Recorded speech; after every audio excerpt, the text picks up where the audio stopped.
All right. Well, hello there. Thank you so much, earnest and wondrous viewer and or listener, and welcome to another episode of the never critically acclaimed show, Crosstalk, once described as the program most likely to present as gout in human animals over 5 by the Lempworth Gazette.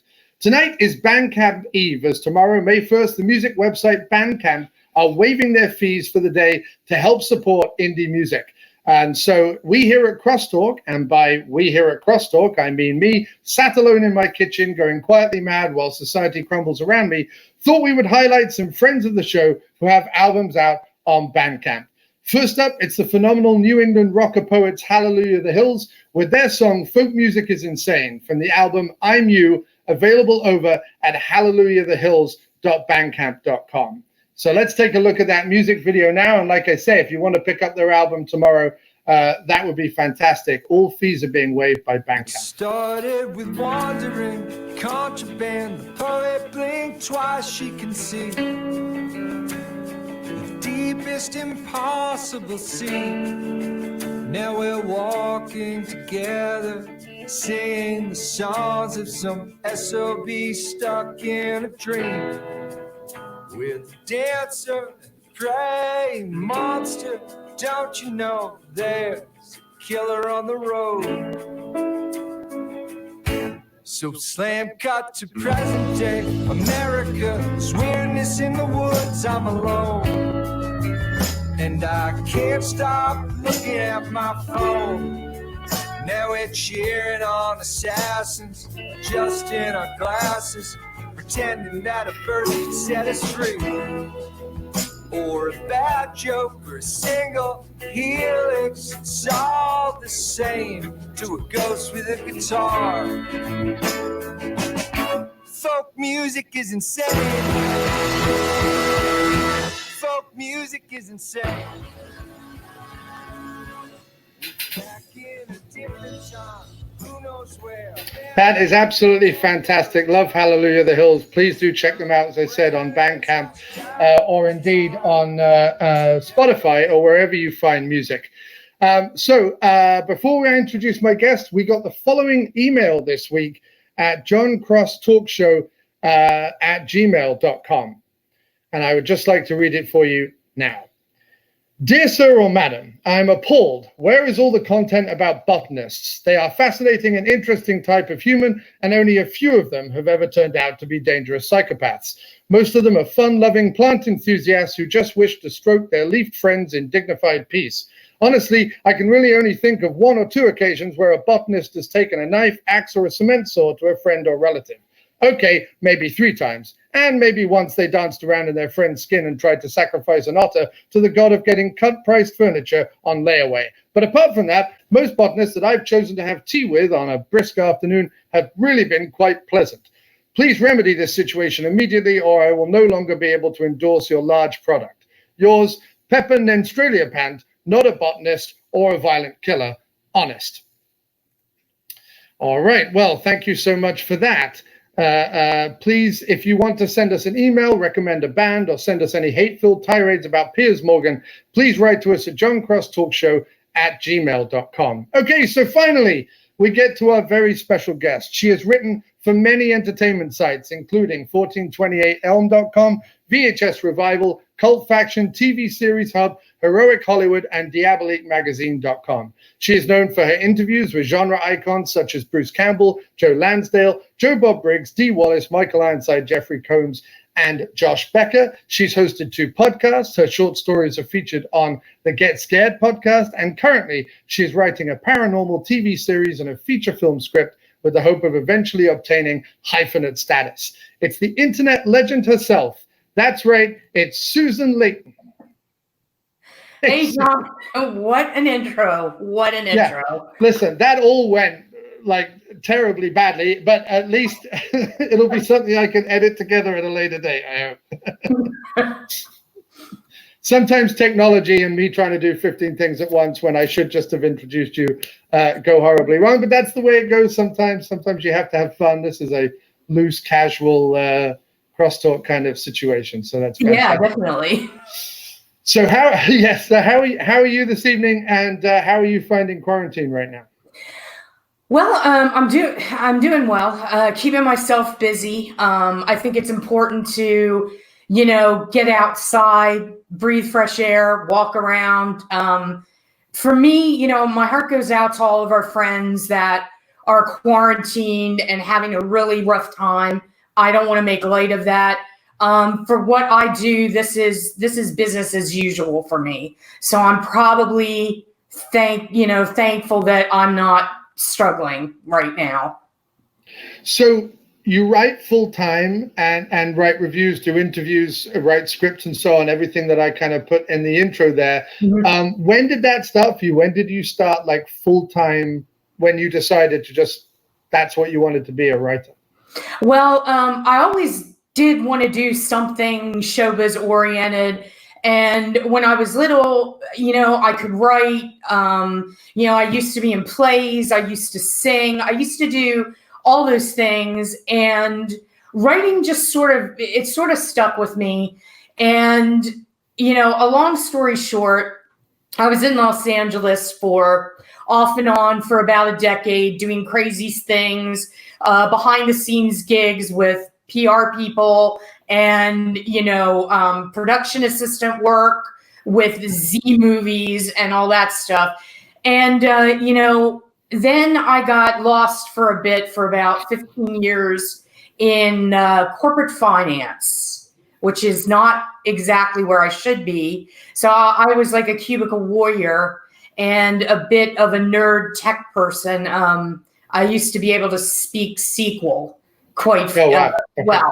So I was like a data miner, one of those people.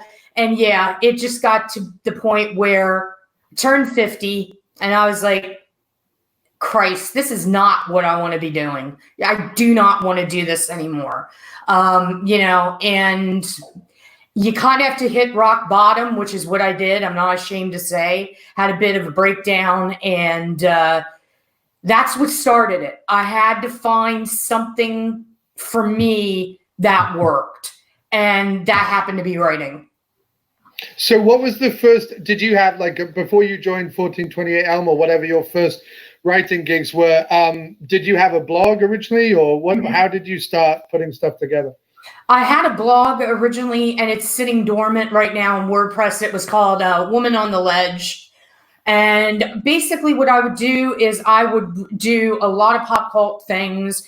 I would write crazy, not really reviews, but I would give my take on the 30th anniversary of Fatal Attraction, really bad love scenes in movies. I would, talk to celebrities and stuff, via amusing little, rants and tirades. So that's basically, that's was the precursor to what I'm doing now. And what steps did you take to move into the more professional realm or the more scene realm online? Well, I kind of fell into it. I was reading an interview with Dana DiLorenzo, and it just happened to be on 1428 Elm. And I was thinking to myself, I've always liked horror. Wonder if these guys are hiring, wonder who's hiring out there. And prior to trying 1428 Elm, I, sent letters of inquiry to different, more mainstream type publications and sites, and was getting rejected right and left. So I took a chance and they hired me. So that's how it started. And now you're the editor of the site. So yeah. So I think we first started talking when you were doing a lot of Ash versus Evil Dead stuff on 1428 Elm, because the Aftermovie Diner also did some things through Stars and got some interviews that way and so on. And I think we were kind of sharing each other's content back and forth. Mm-hmm.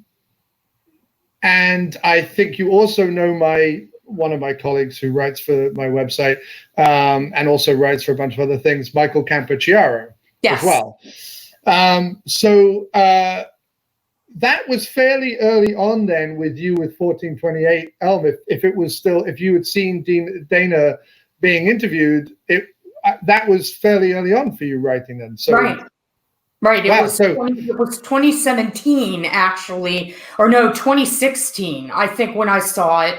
And then I applied at the beginning of 2017 and was brought on in February. So that's how that went. And how much of the community, I mentioned Michael, I also know that you know Kat, who runs Diabolique now and so on. How much of that community did you know beforehand, or has that all just happened in the last few years? Well, I knew Michael prior to going to 1428 Elm because we used to be Google Plus buddies. Oh, okay. Yeah, So I would always read his blogs. He would read mine. So that's how I met him. And I had a lot more friends in the literary book publishing worlds prior to 1428 Elm. When I came on board, I knew like the critics and stuff like that. I always did. But when I started at 1428 Elm is probably when I started to network with other people and other sites and get more familiar with that.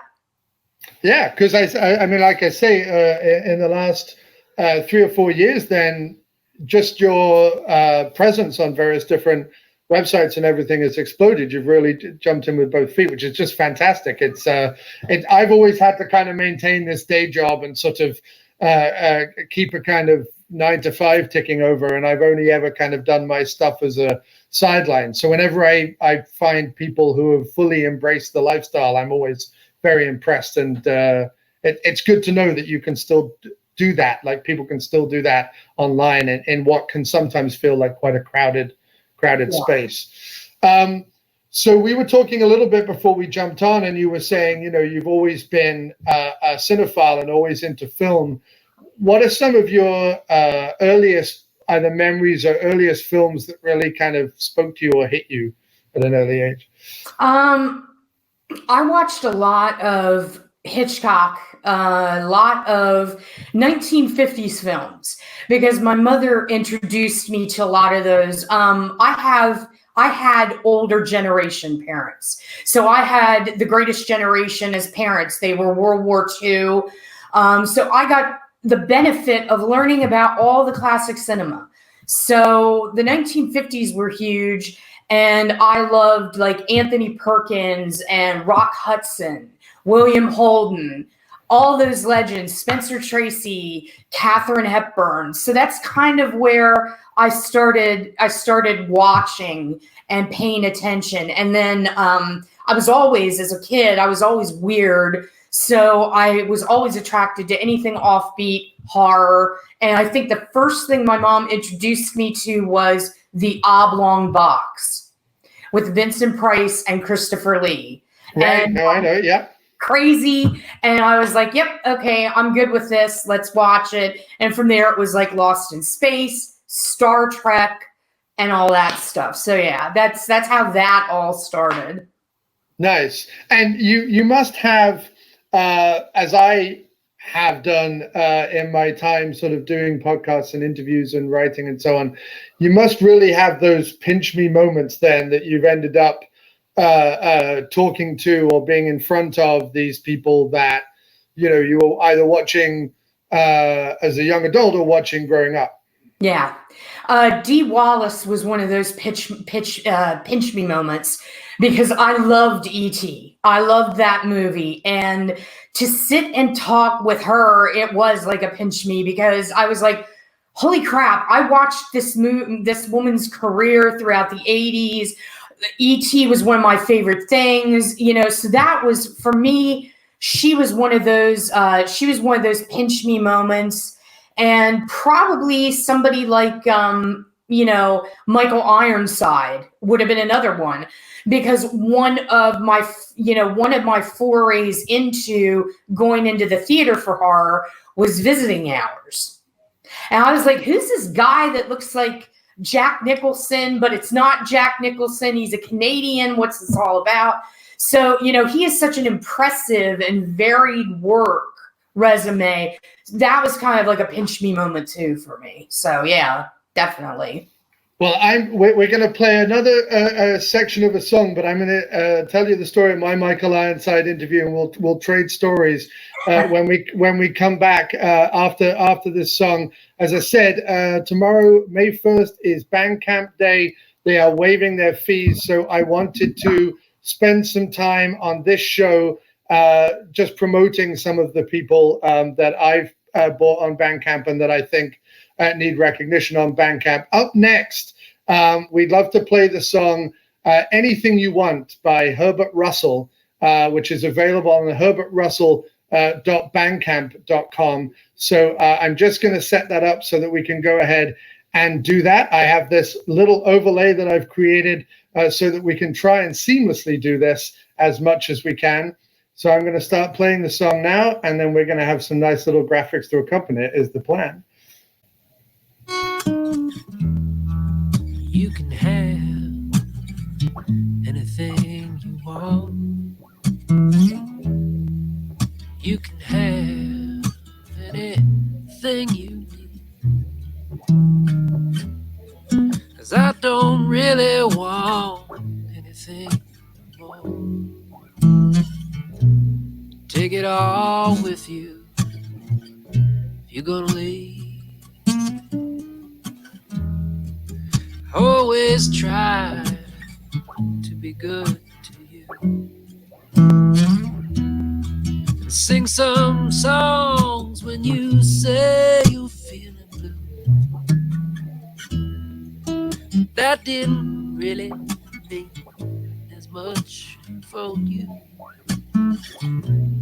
I'm just gonna sing this one when you leave. Little darling, don't you cry no more. If the world looks ugly when you step outside. Okay, so that was Herbert Russell with Anything You Want at herbertrussell.bandcamp.com. So thank you for holding while we did that, Susan. And so you were saying that Michael Ironside was a real pinch me moment for you. The best story I have about my interview with Michael Ironside was I managed to get it as a total fluke. He was in a very low budget movie set in California about the housing crisis in whenever it was, 08, 09, something like that. And he had done this small film that was sort of very personal to him, but it wasn't the thing we're used to seeing Michael Ironside in at all. And initially I thought it was going to be just one of these 10 to 15 minute phoners about the film. Mm-hmm. And I kind of wanted, like you said, Visiting Hours and Total Recall and a bunch of stuff you want to kind of talk to Michael Ironside about, Scanners or whatever. So I was like, how do I fit that into this phono? Anyway, the interview starts and we talk about the Californian film, and he tells me why it's important to him. And then he goes, he had recently also recovered from cancer and was sort of talking about that and being very open about that. He had been on the show in Toronto. I forget the name of it. Is it George Stephanopoulos Tonight or whatever? I forget what it is, but one of those shows.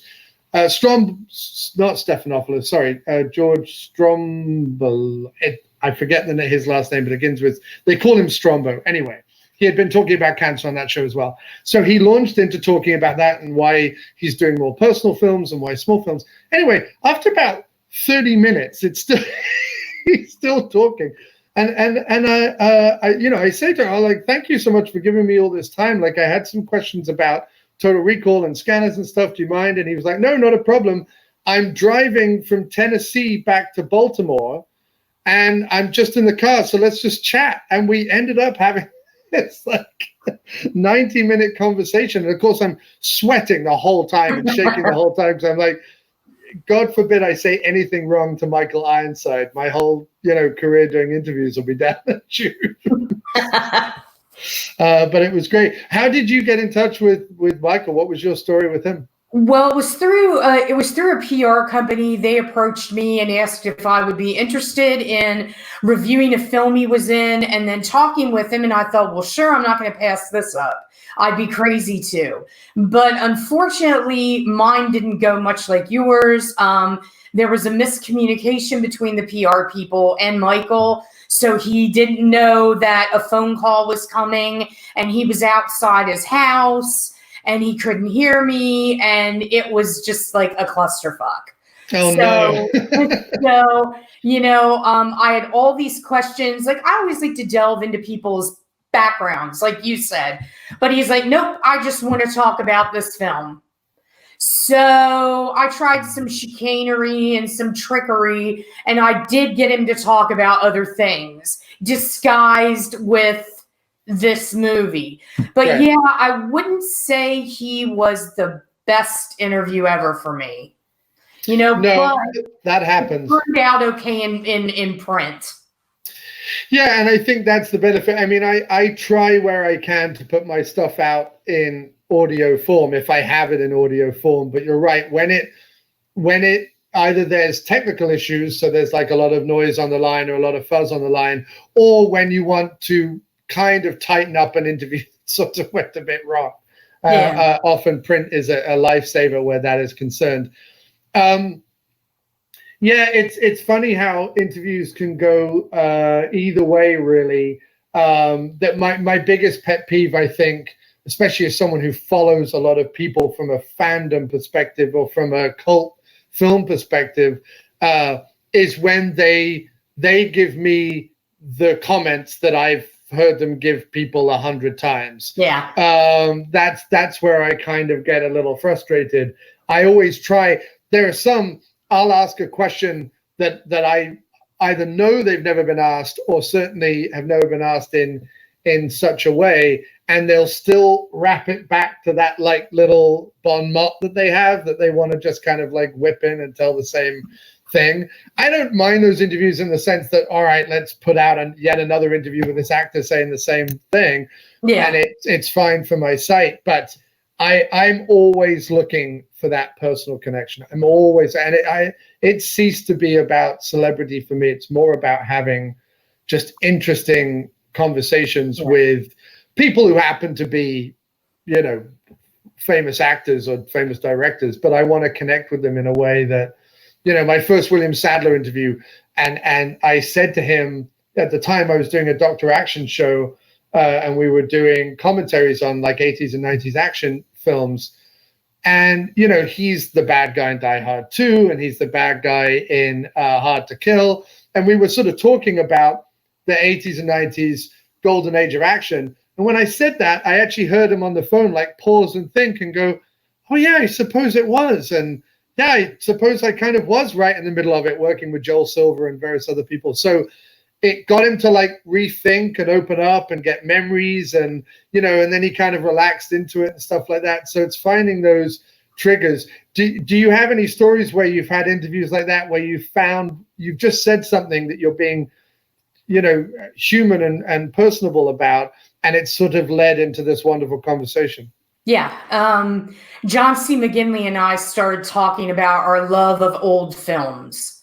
And His Girl Friday, we started talking about Rosalind Russell. Now that didn't make it into the interview, and I sort of got in trouble for that, but that's a whole other story. But the recent one that I did with Ted Raimi was a definite treat, because Ted and I are only a month and a half apart in age. So we remember a lot of the same things, grew up with a lot of the same things, and we were talking about old TV shows like Night Gallery and, geeking out about that, he was telling me a story about how live music was dangerous back in the day, not because of, any kind of crime or anything, just people like doing pitch dives off stages and, all that. So we talked about that. That was a very, very fun interview. And I like when you get to that point where you can just talk to the people. And I always try to do that sometimes I'll get butterflies before an interview. So I'll try to do something like I'll go out for a hike, or I'll do some yoga, or I'll do something to get me out of that nervousness. Campbell for me is always good. There's always going to be something weird that's going to be in there that nobody else knew about, or some kind of thing he's telling me that's, not out there in the internet world. So yeah, there's a lot of really fun people I've gotten to talk to. And you speak to Campbell every week, it feels like. I mean, you must have him on speed dial, and I don't mean that in a bad way. Like, it's funny. I grew up. There's actually an article on After Movie Diner about it, kind of when Ash vs. Evil Dead came out, and we've spoken a little in messages about it. But I had a very interesting trajectory just with Campbell fanship and Campbell fandom and Evil Dead fandom and various other stuff surrounding a bunch of stuff that I won't go into. But it was interesting to write about it chronologically on the website. But I had my earliest, outside of Monty Python and the Beatles, which was like when I was young, my next two big fandoms, like the two big people that you would put in a pantheon of key moments in your life, was Bruce Campbell on the film side and Tom Waits on the music side. And so as a Bruce Campbell fan for decades, like on all his weird stuff on VHS, long before it came to DVD and Blu-ray, especially living in the UK, I would have it shipped in from weird warehouses and do, various things just to kind of get hold of Waxwork 2, Lost in Time, or Lunatics, A Love Story or something. So, yeah, I mean, certainly like interviewing Bruce was like a highlight. But no, you talk to him. So you have a relationship with Bruce, it feels like, certainly from a journalist to actor thing, that, 20-year-old me is hugely envious of. And it's fantastic how many times you kind of get to talk to him. And what I like about it is you do get to, because you talk to him enough, he stopped giving you the pat answers and started giving you the honest, genuine, I know you now, Susan kind of answers, which is fantastic. I feel like I think because he does a lot of Q&As at conventions, I find him a bit guarded in interviews now. But in your interviews, he seems very open. How has that been, going from someone 3 years ago who being like, well, I'm a Bruce Campbell fan and I want to write about Ash vs. Evil Dead, to basically having him on speed dial? Speed dial. I have to laugh at that. It's been kind of odd because he sort of found me.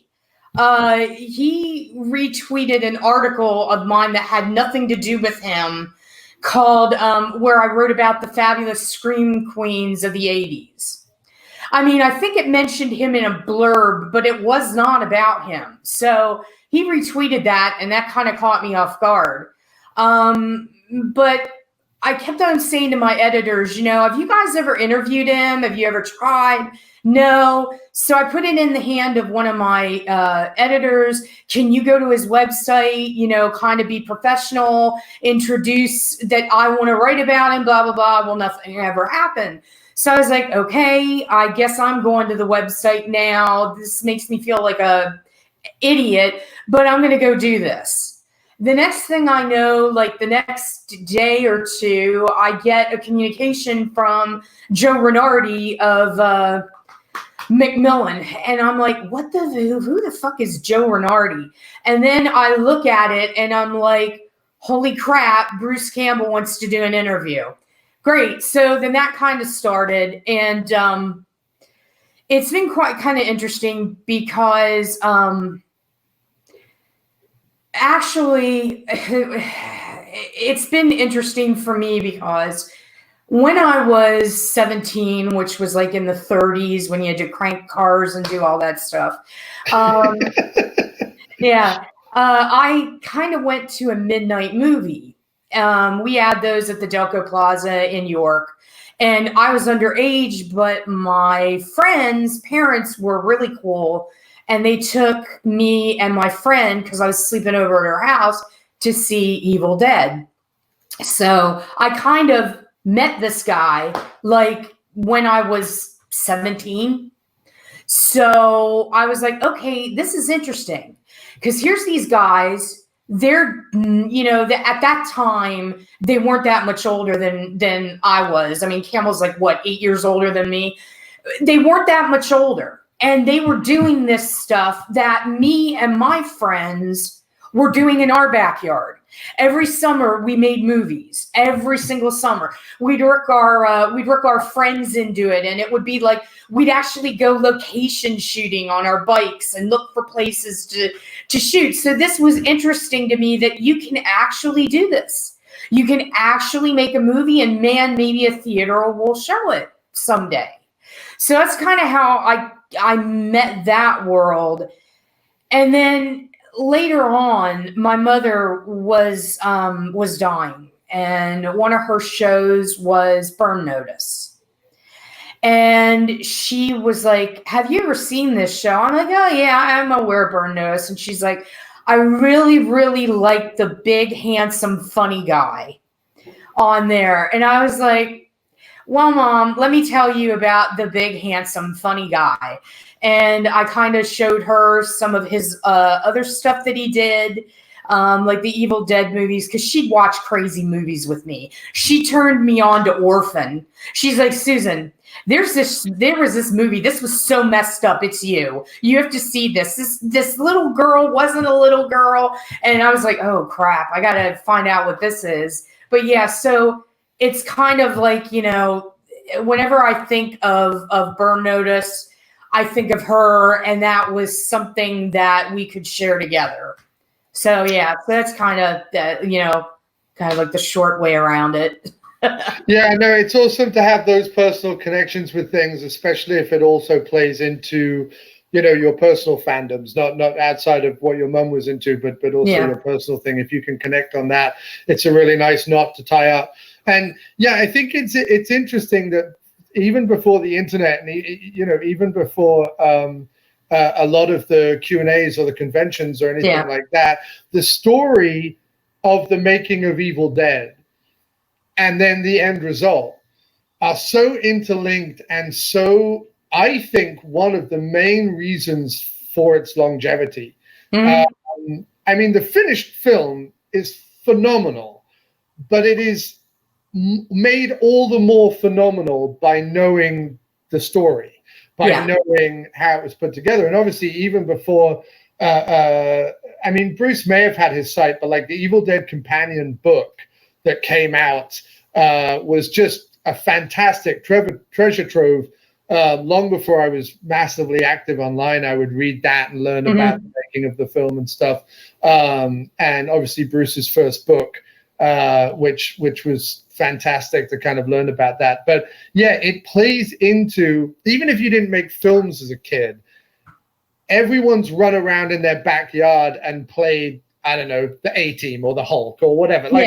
That generation, we've all played, or Charlie's Angels or whatever. We've all played some TV show in our backyard, or war games or something with like twigs as guns and run around and hidden in bushes. We've all kind of done that stuff. And some of us, I made little independent films and little shorts and little comedy sketches and things like that. The ones, the few that took that then to filming or some creative level, the romanticism of the Heart of Darkness they all went into to make that film, they describe it as like their Nam, It was in a sense. I mean, it was like, yeah.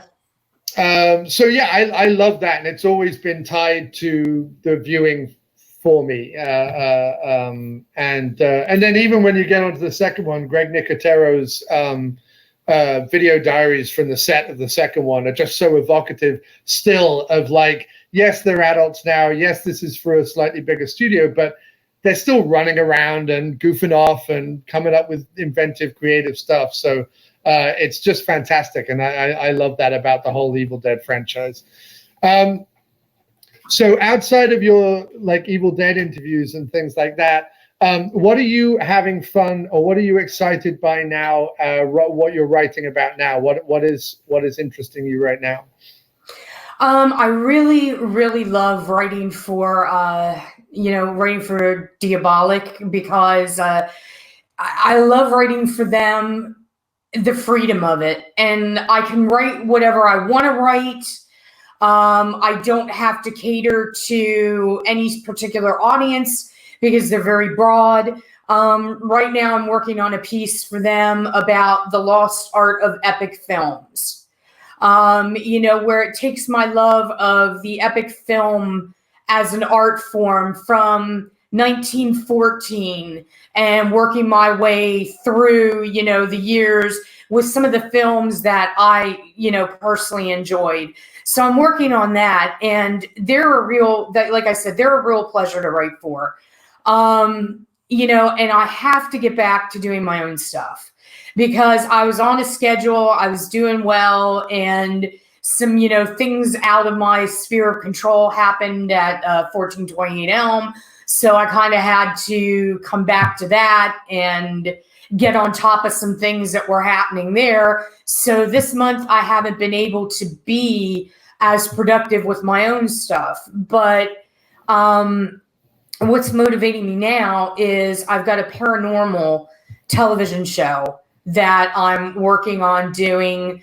What they call, it's a different type of proof of concept for a reality show versus a drama or a comedy. So it's something different. It's a different format.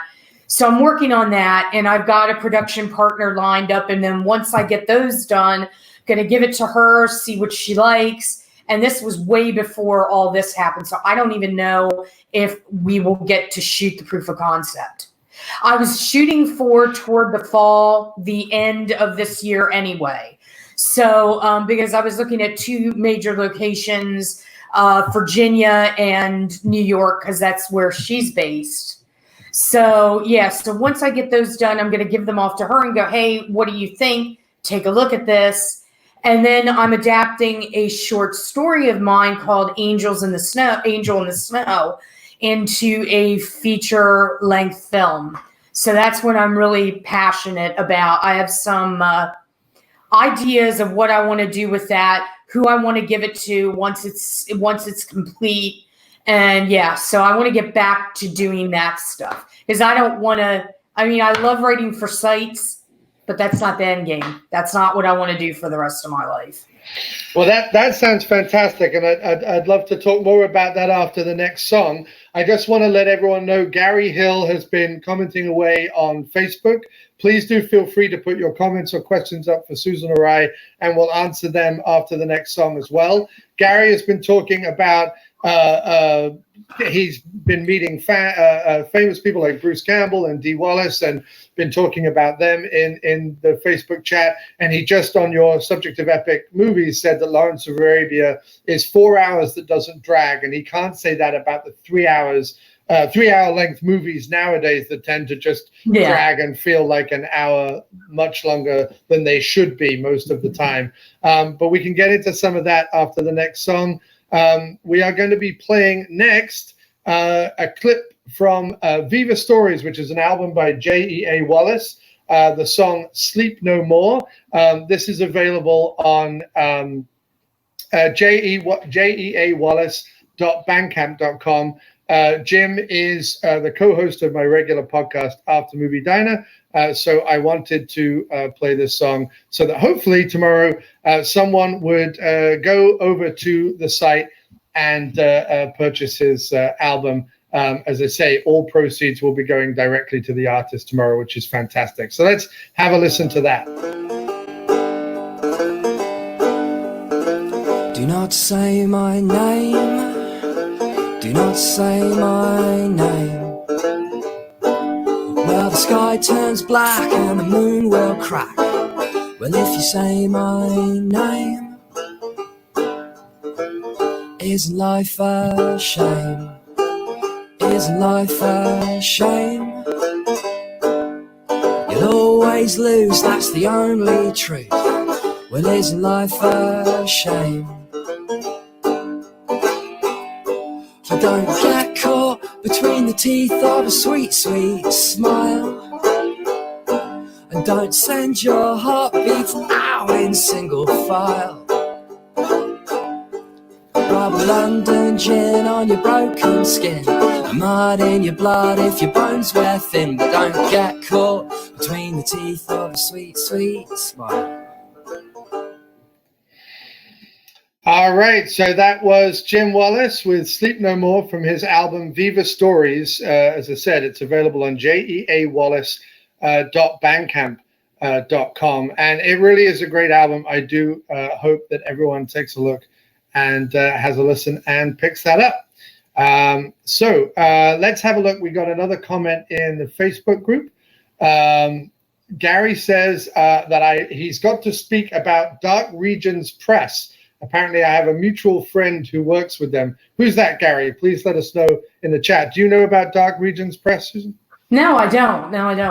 Fair enough. Well, hopefully Gary will come back and tell us who that is, who works for Dark Regions Press. And if it's someone that Susan should be talking to about publishing and things, let us know about that as well. So where did your interest in the paranormal start or come from?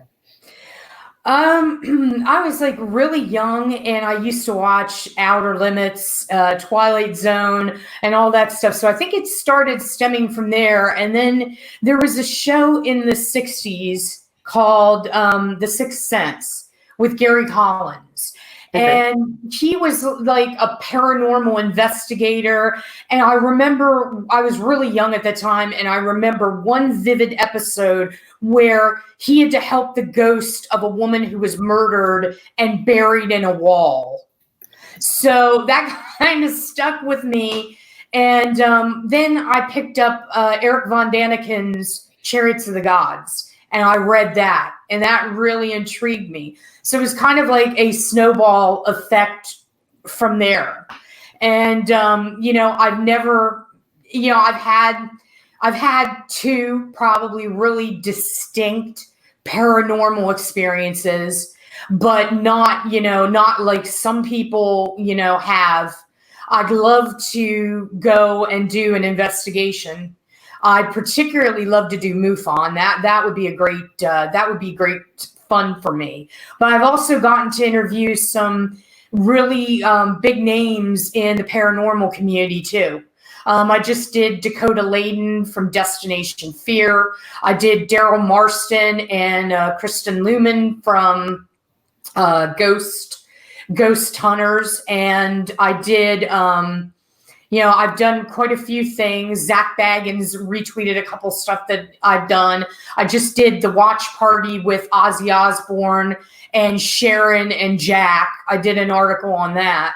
So I do a lot of the Travel Channel things. And so I interviewed Chuck Zukowski, who's a real interesting guy that wrote a book about the Paranormal Highway. And this is a latitude, the 37th parallel, I guess they call it. And it's where weird crap happens. A lot of cattle mutilations, a lot of UFO sightings. And this isn't just here in the United States. It's like, apparently it's worldwide too. And there's vortices and all these things. And he is really interesting to talk to. Extremely interesting. I feel like because at the moment, true crime is like a big thing, right? Everyone's talking about it. Yeah. And I feel like in a way, kind of the cult of paranormal TV shows or paranormal podcasts or paranormal is back. And what's interesting is that when I was growing up, the magazines in the newsagents, we call them, but like the bookshops or whatever, that you would pick up if you weren't reading comic books that week, were either like true crime magazines from America, a lot of them, or paranormal, UFO, stuff like that. And they were magazines you could like buy each week and put into a folder, and it had this whole like world to it, like this whole like cult side community to it. And it's interesting to kind of be in my 40s now and kind of look at the fact that both true crime and paranormal stuff, I don't think they ever left, but they've come back in like this sort of big bad way, and people are, I suppose there was a wave of it in the 90s with sort of the X-Files and things that kind of resurrected a lot of those stories, or a lot of those kind of myths and legends about it. But obviously now it's, like you say, with stuff like the History Channel and the Travel Channel and various other things, kind of also leaning on the supernatural or the paranormal or the strange or weird or whatever, because they've got to fill the 24 hours outside of just history or just travel. But it's become a big thing again. And so a lot of the names that you're mentioning, I can't say that I kind of know off the top of my head, because it's not something that I kind of continued in. But are they all writers or TV hosts or podcast, or a mix of all of it? Well, all of them had their own show. Like Chuck had Alien Highway, which didn't get picked up from Travel Channel. Daryl and Kristen are on they're doing their thing on A&E. And then the other people that I've done, like Dakota Leighton, Destination Fears on Travel Channel. So they all are paranormal investigators. They're all in the field. And of course, I also do a lot of stuff with Kitsy Duncan from Oddity Files and Clayton Abbott. They're two paranormal investigators. I guess you could say Kitsy's day job is celeb ops. She does celebrity photography at the cons, and she's very well known. So she also does paranormal investigations. So I've covered her podcast, Oddity Files, because she's had people on there like Norman Reedus and Robert Englund. She had Campbell on, and some other people from The Walking Dead, and she had on Dave Schrader from the Holzer Files. He's another paranormal investigator. So I've done quite a bit with her too. So yeah, I that's another world that I like, because my mission, at 1428 Elm, we're trying to bring different content.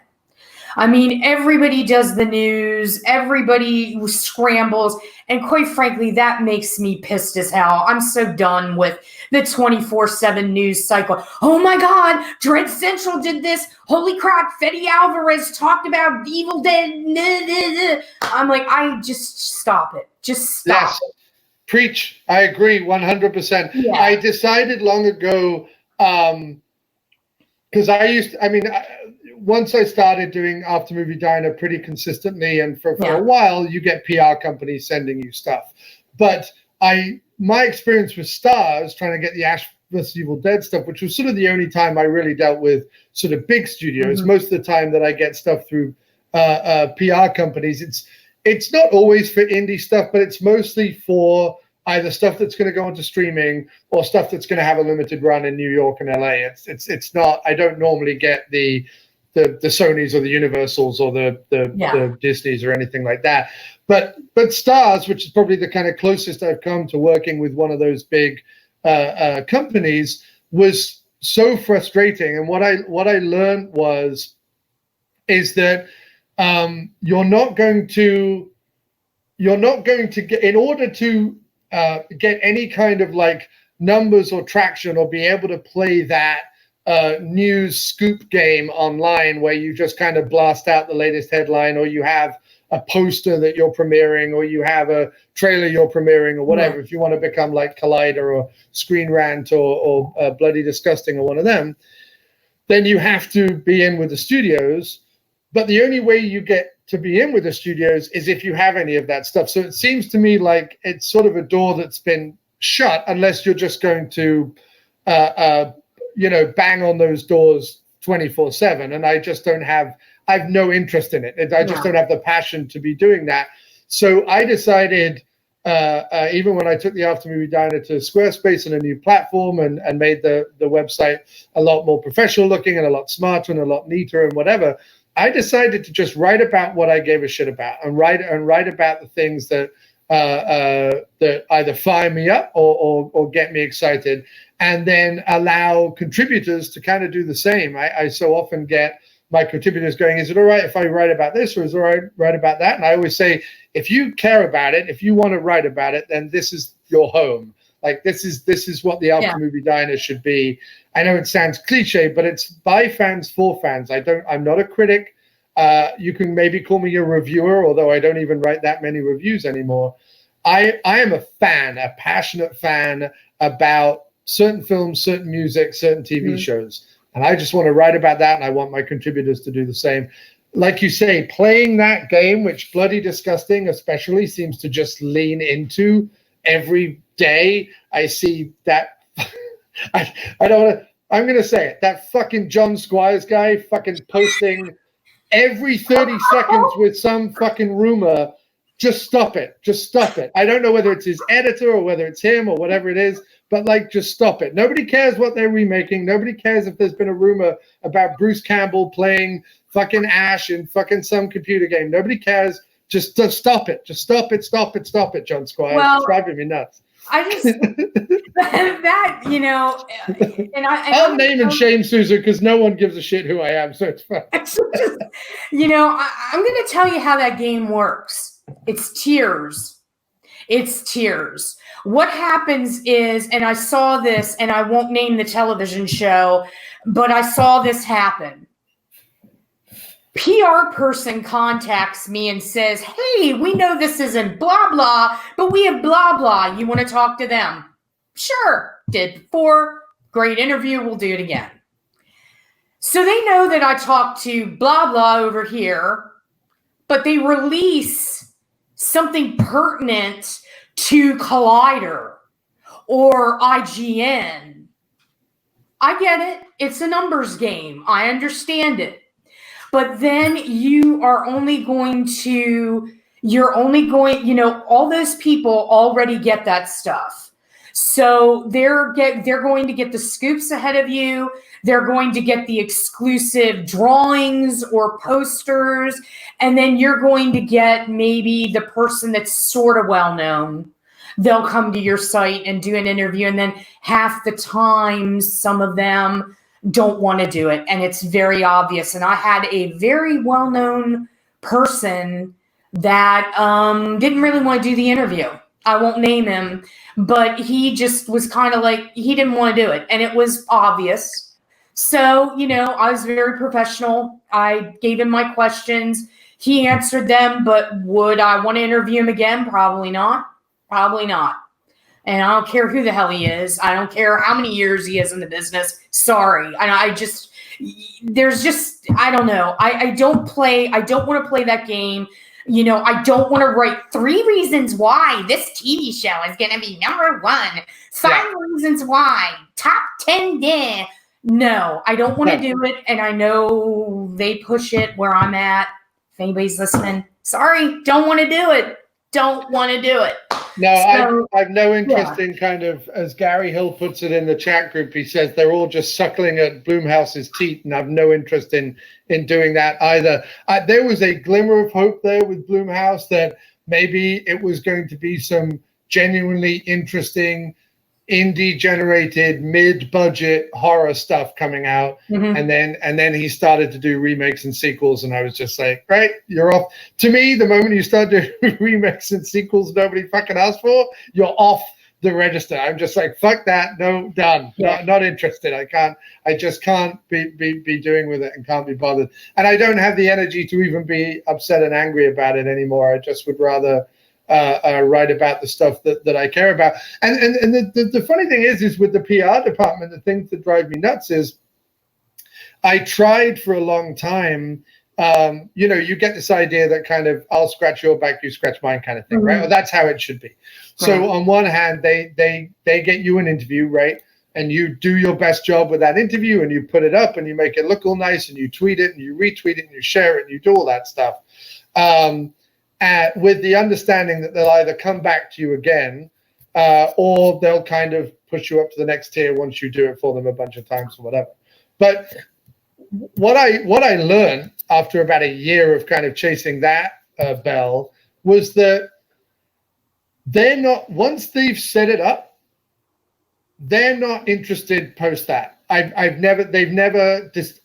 Like I said, with the Michael Ironside thing, meant to be a 10-minute thing, I got a 90-minute interview with Michael Ironside, where he went through his entire career, told stories he's not told anyway. He got personal and blah, blah, blah. It's one of the, I'm not talking about from me. I think I say about 10 words in the whole show. It's him talking. I'm talking about him now. I'm not promoting me, but like no one got to hear that except people who follow me and people who are friends of mine and people who know the diner. I mean, yes, my listenership got to hear it, but like no one got to hear that. If I'm a PR company and I find out that someone I set up for a 10-minute phoner did like a 90-minute career-wide, humane and interesting conversation, like that should be like, fuck me, how did this like Brit podcaster from New York manage to pull all this? Like that should have been a thing, right? It was never a thing. When I interviewed Peter Weller and I got him to go off on like weird little movies that he's been in, and we barely touched on Buckaroo Banzai Robocop at all. We talked about all these other things, and the Blu-rays had just come out, Screamers had just come out, and Of Unknown Origin had just come out, and various other Blu-rays had come out. I sent it to all those Blu-ray companies. I sent it to all the PR companies behind it. Nothing. And so to me, I realized very early on, make it for you, do it for you. Yeah. Unless you're really going to, unless your goal is to become the John Squires of the world, do it for you. That's my. I'm just shitting all over John Squire. He's never going to watch this. It's absolutely Travel. I mean, Travel Channel has been very good to me. I love Travel Channel. They have good people working there. They're always giving me good content. I get good stuff from them. So I love them to death. I love Travel Channel. Stars was really good to me too. I know the whole game there, but they were pretty good to me for not being Bloody Disgusting or a Dread Central or any of that. But that's not what I aspire to do. I follow people that write. People can cut and paste all they want. Give me somebody that can put 2 sentences together, some thoughts, and that's what I want to see. And that's the type of people that I want on my site. I don't want copy and paste monkeys on my site.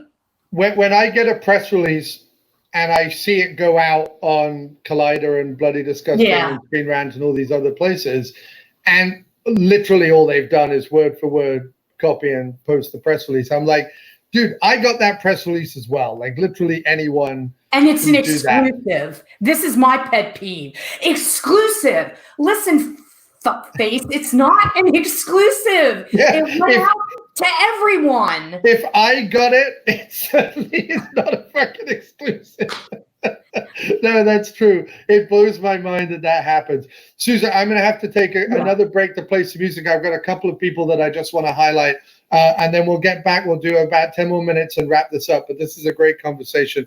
So let me just do a couple more awkward transitions over to some music, because I really just want to highlight some great work out there online. So I'm going to put on this thing again. This one is called This Heart Belongs to Kurt Cobain. It's by a band called Todd Got Overexcited, the lead guy of which is called Mitch Armbruster, who played on my last album. And his album is called The Kids Are All Right, and he did this great song called This Heart Belongs to Kurt Cobain. So I'd like to play that, a few seconds of that now.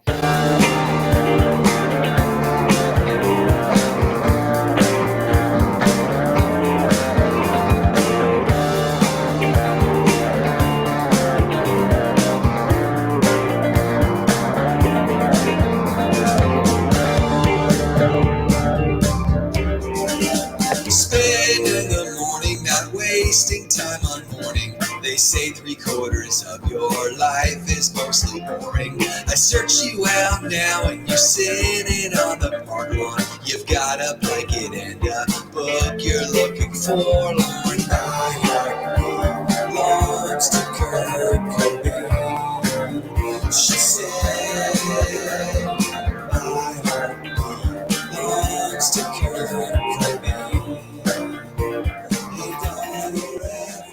So that was by Todd Got Overexcited. That's Todd with 1 D. So look up toddgotoverexcited.bandcamp.com.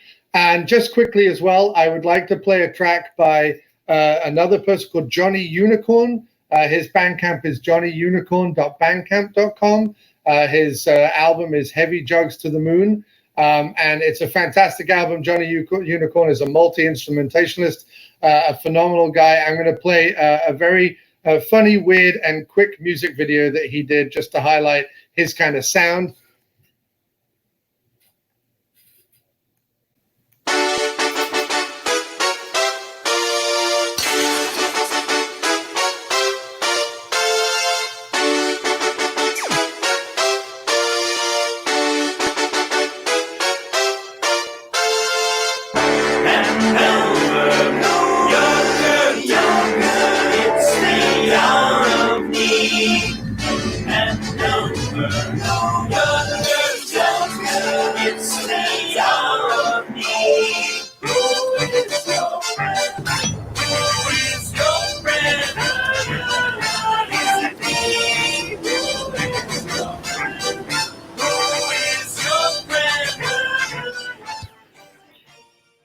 All right, so yeah, that's some wonderful weirdness from Johnny Unicorn there.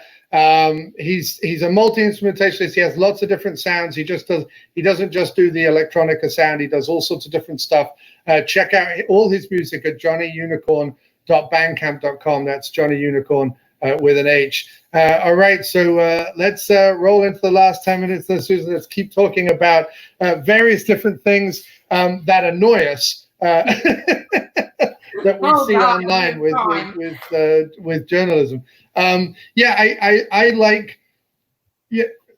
see it across the board that journalism is a lost art form, and I find that your stuff, my friend Brad Gullickson, who writes for Film School Rejects, Lisa Gullickson, his wife, who writes for After Movie Diner, and Michael Campuchiaro. I find you guys' stuff like that's. I'll read that stuff over and over because to me it's literary. It's full. It's got a point. It's you try and layer in a bunch of stuff. It's not just this copy and paste stuff. So I guess how do you take something that might be in the popular sphere at the time, and rather than doing like a top 10 or a puff piece or whatever, like find your niche, I guess, within that and formulate, like you were saying, some of the articles you've been doing about epic film and so on and so forth? Basically, what I try to do is I try to get like a catchy title, like I just did the generic David Gordon Green is going to be doing the Hellraiser series. So I'll do a title like David Gordon Green Takes Us to Hell on HBO. And then I'll pepper in what I think are interesting historical points about the Hellraiser franchise or David Gordon Green's career. I will not just do a copy and paste. I can't do that. I just think that's lazy. I'm sorry. Probably going to get hate mail. I don't give a fuck. But it's lazy. It's like anybody can point, click, do. When you actually sit down and you formulate a couple of words and you actually get an idea, that's interesting to me. That's what I read. Like every interview I do is based on Rolling Stone interviews of the 70s and the 80s, where these reporters like Jan Wenner and PJ O'Rourke, they would follow these celebrities around. Like they'd hang out with Bill Murray at his house. They'd go pub hopping with these people and they'd get these amazing anecdotes and stories and things that nobody else got, they would get because they treated these people like friends, like they're not like celebrities. They would hang out with them. So every interview I do, I approach with the Rolling Stone, which they don't do too much of anymore, that type of interview. And plus, like when I was a little kid, I would grab a hairbrush and do a chat show because I was just weird. But No, we all did that. I did an audio chat show to no one on a 60-minute cassette all the time. So yeah.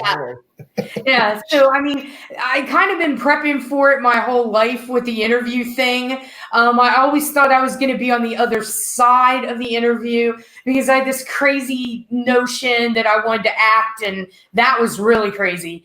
And it's like, so I always prepared for that. But then I also kind of like got into, I like questions. I like conversing. I like talking to people. I like kind of like peeling away the layers of people and who they are and stuff. I think that's it. To me, it's intricately interesting. Yeah, but the same thing comes to play. Like I did acting in school, and then again, like I say, in little films and things. But the same thing comes to play, and it's listening. Interviews are not necessarily about how much, if I say how much the interviewer talks, although I like to gab on and on, as you know. But it's often about listening and finding those threads. You can sit and write before I start any interview. I sit and write 10 questions because that'll just about get me through 30 minutes. But the best interviews are the ones where I only get to the first question, and then every other question is based on something the interviewee gives me and not what I previously wrote. The worst interviews you'll ever hear is me being like, so the next question then, just go to this list. Because it doesn't mean that I'm having a conversation. It means that I'm just trying to race through the thing. The only time I get a little crazy is when I've had like a really great conversation with someone, and there are those two questions looking at me that I'm like, I really want to find a way to work these in, because I really just want the answer to these questions. Sometimes I can't just relax and have that great conversation and be like, to hell with my two questions. Sometimes I have to try and figure them in, but most of the time. I have to give you credit, and anybody that does podcasting, because I did it for a bit, and it's a certain skill set. And for me, it's like, it's kind of painful because not that, this is painful, but I don't know what happens. I get into directing mode, and I'm like, the camera has to be here. The lighting has to be here. I have to have this makeup, my hair. That is annoying as hell to me, because I'd like nothing more than to just like wear my ball cap and come out and not wear makeup. But you can't do that. You just can't, especially when you're a woman. You're expected to like look a certain way. If I had my druthers, I'd be sitting here talking to you in my flannel shirt and a golf cap, but that would have been perfectly fine. I actually put on a tie and jacket for these crosstalk shows as like a joke, because I'm trying to make it sort of this phony baloney Tonight Show kind of thing. I'm not doing it like, I would equally sit here in a t-shirt, whatever. I do this because I think it's hilarious that anyone would bother. And I certainly don't expect any of my guests to dress up. That's not the point.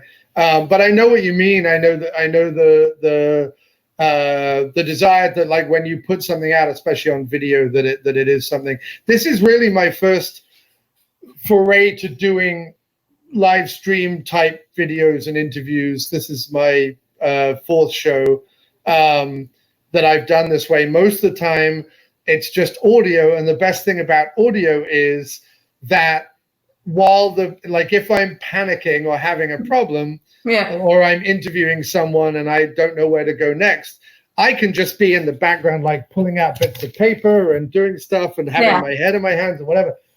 Here, even though it's totally ramshackle and I'm sat in my kitchen and this is all a joke and everything else, I feel like I need to, because I'm on camera, I have to kind of be as in the moment as humanly possible. And it's why I'm still trying to figure this out. I'm still kind of very ramshackle. And it's funny you say about the director thing.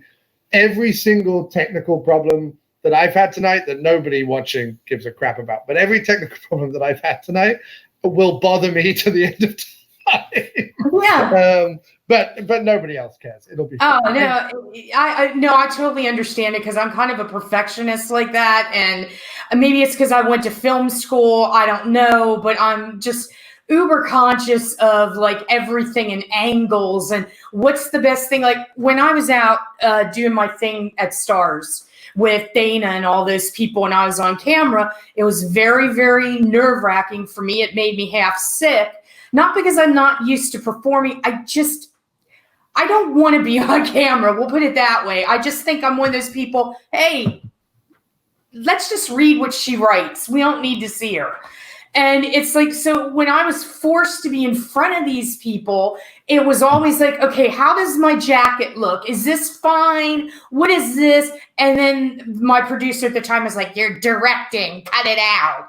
I'm like, I'm not directing. I want to know, is this a good angle? Because if I look like a fool, you know, this is not what I want. And of course, yeah, I did, because the person that they paid to do my makeup must have worked for Kabuki Theater. Because I had a tan. I was legit tan. I'm almost like getting a tan back now. But I was legit tan, and she put white makeup on me. No idea. So I'm looking at the playback, and I'm like, great. I sat across from Dana, Lindsay Ferris, Ray Santiago, fucking Bruce Campbell. I look like a clown. Like John made my makeup. Thanks. Well, that's why I mean, when it comes to interviewing people like that, I'm happy to stay a disembodied voice. I think I've never done one of those sit down on video interviews, and I wouldn't know what to do. I would be like Ricky Bobby, and I wouldn't know what to do with my hands. It'd be weird. No, but I have to say, like, again, with the Stars experience and the Ash vs. Evil Dead experience, Dana and Dana DiLorenzo and Ted Raimi, just phenomenal experience with both of those guys. Yeah. Really, really great. Ray Santiago was awesome as well. And the funny story about Ray Santiago was it was either right before or right after I interviewed him. I think it was right before I interviewed him, maybe. We used to live in Williamsburg, Brooklyn, and my wife bumped into him in a coffee shop when he was visiting New York. He was staying with some friends in our neighborhood and got a photo with him. I was at work, and I think was it after or before? It must have been after then, because I think she said my husband interviewed you, or my or my fiance maybe at the time. I forget. I don't know anymore, Susan. My brain is fried. But they got a photograph, and I'm sat at work doing my thing. I'm in my office, and I got a photograph from Kim, her and Ray Santiago, and I was just like, "What the hell just happened?" Which was crazy. Yeah, Kim is not a fan of Bruce Campbell. I think I've told you the Bruce Campbell story, but yeah, we are not a fan of Bruce Campbell anymore, and for what he did to Kim at an event, which I'm sure I've told somewhere else on different podcasts or whatever, than go into it now. But Ted Raimi, what a guy! Like when I saw him in New Jersey, he came to the New Jersey Horror Con. When I saw him, it was after the interview, and the whole I said I was John from the After Movie Diner, and he was like, Dana and I cannot stop talking about you. That was the best interview. He took photos with me all day. He didn't charge me a dime. I sat chatting with him at his table. Just the nicest guy, just fantastic. And so, it's great. Kim has joined us in the chat room, and she was saying, Kim, are you saying you are a fan of Bruce Campbell, but just not a fan of what he did as him as a person? Because she's saying I am a fan, but I don't know where she's going with that. Oh yeah, she's saying she is a fan of his stuff, just to clarify. But she thinks he's a jerk because of how he was to her and how he was to me, trying to get something signed. Perfectly happy to sign some 8x10s that were immediately going to go on eBay by people who were not professional journalists, or not people who had interviewed him, or not people who were as aware of his entire career, but wouldn't sign something that we were asking him to sign that he had actually given Kim at the event. So it was a whole weird situation, but it is what it is. But no, Ash vs. Evil Dead, Ted Raimi, Dana DiLorenzo, and Ray Santiago, we had some great memories with them. I want to speak to Ted again. I want to get in touch with him about his podcast. His podcast sounds fantastic. I loved the interview you did with him. Wait, can we plug Ted's podcast? Yes. It drops Saturday, very first episode of Route 666. It's on all platforms, Apple, what you name it, it's out there. Google Route 66, find it. It's going to be some good stuff. And just to wrap it up, then tell us the last few things that you've done that you're really proud of, that you want people to go hunt out and find and read, and also where they can find you in general if you want people to follow up with you and be able to read your writing and stuff like that. Sure. Ted Ramey, his articles on 1428 Elm. That's the latest interview, and then the actual article I did dropping the news about his podcast. So that's out there. My interview at 1428 that I did with Bruce about a lot of new stuff that he's doing, House Divided, the comedy album. You can go. I'm really excited about that. I'm really excited about the comedy album. Yeah, that's gonna be real. That's gonna be fried gold. And then there's the Diabolique running time that I'm very, very proud of. Yes, we didn't even talk about that. Oh my God, Susan. Yes. So you have been instrumental in helping put together the Blu-ray for Running Time, Josh Becker's Running Time, that Bruce Campbell stars in, and is essentially a film that takes place all in one shot, shot on film in and around Los Angeles. It's moving about. It's not like Rope. It's in black and white. It's fantastic. It's a great film. Talk about very quickly before we wrap up how you got involved in that and what's coming down the pipe with that. Basically, I wish I could say I was like the official PR person, which I'm not. I just got involved with it because I used to do a podcast with Gary Cazell and Keith Moncrief called Pop Culture Minefield. And Gary is close friends with Josh Becker. And I had interviewed Josh last year. That's another good interview that I'm proud of. And, I said, I was interested in, I was going to call Bruce. That didn't sound right. I don't call Bruce. Anywho, you have him on speed dial. I know you do. No, I don't. But anyway, I was thinking about getting in touch with Bruce anyway about Running Time because I knew it was coming out. So Gary kind of said something to Josh. Josh said, yeah, let's do this. Bruce is like, I'm on board. Then Don May, who is the head of Synapse Films, he said, he wanted to be involved. So I pulled all these people together. And this was like, wow, like a 10-page interview that I condensed because I put Josh and Bruce together like they were having a conversation with me in a room. And then I did the same with Dawn and Gary, who's doing artwork for Josh again. He did artwork on Running Time as well. So that's how that came about. And Dawn told me that the 2K should be out sometime in the fall, probably look for it in the fall, late summer to the fall. But I wanted to do that so bad because Bruce Campbell, and I love, people are like, oh my God, now she's talking about him again. Shut up. I'm not talking about it. This guy, I can't even imagine, and I can't speak for him, but he's only known for one character. Oh, wait a minute. No, three characters. He's done so much in 40 years. This happens to be his best film. Bubba Hotep and Running Time are his two best films. I'm sorry, Evil Dead fans. Sorry. But Running Time, and I have to go backwards too. If you haven't seen 1984 Going Back, if you haven't seen that film, which was Bruce fresh off of Evil Dead, rent that. It's out on Amazon Prime. He shows so much range, and you see the actor he's going to become in that film. And then you go to Running Time, and he's just simply amazing. There's no ash. There's no snappy one-liners. It's him being honest, being true in front of the camera. And it was kind of like something that I wanted to write about to kind of show his fans, hey, This guy doesn't need a boomstick, doesn't need a fucking chainsaw. Go watch some of his other stuff, you know? He's not living in Hawaiian shirts in Miami.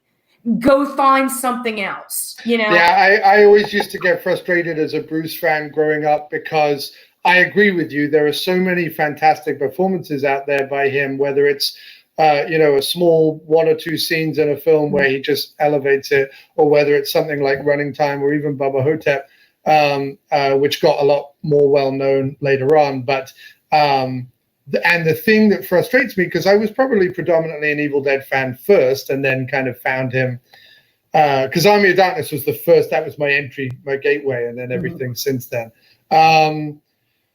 But no, the thing that frustrates me the most, and it frustrated me even more once Ash vs. Evil Dead came out, was that the only question he ever used to fucking get was about Evil Dead 4.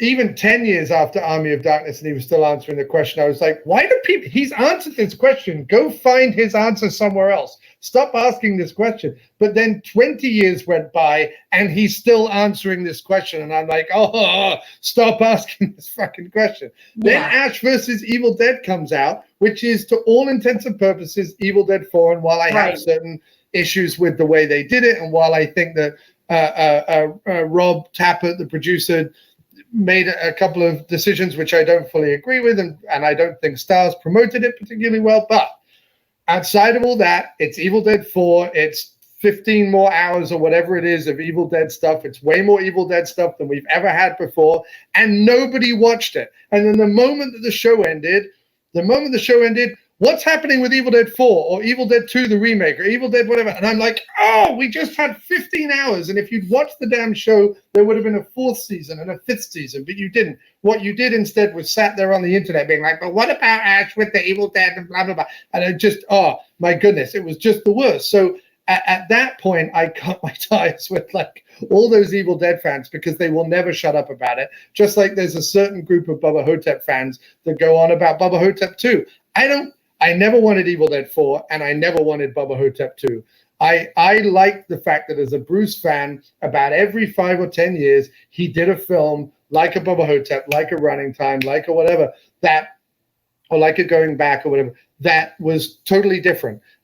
And when he started talking about doing independent films where he would be the star and he would be the writer and he would go off and do different things, highly functional. I so want to see highly functional, like it's driving me crazy. And certain things like that. I'm like, I'm interested in him as an actor. I'm not interested in Ash as a character beyond what I've been given. And I'm very thankful for what I've been given. And so I see it with people wanting more Halloween films or wanting more Hellraiser or wanting more this or wanting more that. It's like, guys, let it all die. Like, let it all die. The 80s and 90s were fantastic, and they gave us so many great movies, and they're all being released on Blu-ray and DVD special editions. Please watch them, get over it, and let it die, move on. Like, I end up getting that kind of passionate and upset about it because it doesn't matter what they haven't learned yet is it doesn't matter how much of this content you give people. They'll constantly bitch and moan and want more content. They'll complain about it, and then they'll want more content. And I'm done with that. So, come up with something new. You know what I mean? Well, I mean, this stuff is, there is going to be something new. And now that we've got Bloody Disgusting out there and Dread Central talking about Fetty wanted to have Bruce in it. Bruce didn't want to be in Evil Dead. Now we're going to have copycat articles ad nauseum with, oh my God, is Bruce going to do a crossover with Neo? Is he going to appear in the new Evil Dead? Oh my God, he comes out on the internet, he has a beard. Oh my God, it's old man Ash. Yeah. Oh, I'm like, yeah, okay. Can we stop? Just stop. It's a beard. No, I'm with you. People need to let it die. And I think an hour and a half in, this has been a fantastic pleasure. It's been really great having you on, Susan, honestly. But I think the phrase that we both agree on, which is let it die, I think that's a good way to go out. I like to tie it up that way. So thank you so much again, Susan, for being on the show. It's really fantastic. I'm going to edit out the issues at the beginning and put this up on YouTube and out as a podcast as well. So I'll send you the link when that's done, probably tomorrow. But thanks again. Tell people where they can find you online, and we'll wrap it up with one last song. Sure. You can find me at diabolique.com. You can find me at 1428elm.com, and maybe down the line somewhere else, but stay tuned. Well, all the best in your career, Susan, and good luck with the script writing and everything, and using this quarantine time to get some great work done. All right. So we're going to wrap it up as if you hadn't had enough of me. We're going to wrap it up with one of my songs, because while I have been promoting everybody else, and I do urge everybody go out and support their favorite indie artists on Bandcamp. I'm also a musician, and so please just enjoy this last song, You're My Last Chance, off Where Our Hearts Can Be a Shambles, which is my latest Miscellaneous Plumbing Fixtures album. So here we go with that, and thanks ever so much for watching Crosstalk.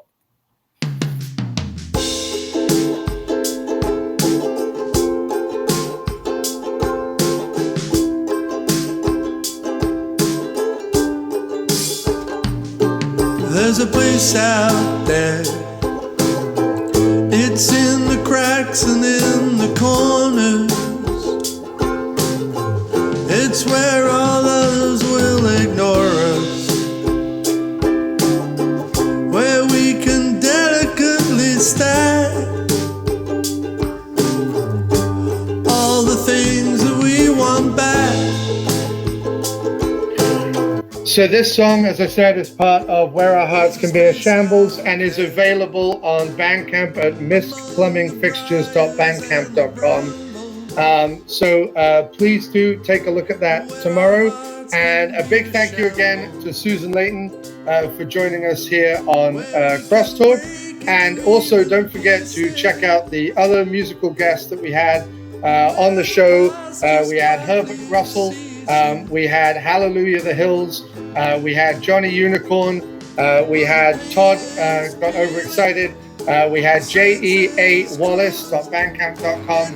And again, this last song is me, Miscellaneous Plumbing Fixtures. Thanks so much for watching Crosstalk. And we'll be back on Sunday at 4 p.m. Eastern with Michael Goldberg. Thanks again. It's off season, but it's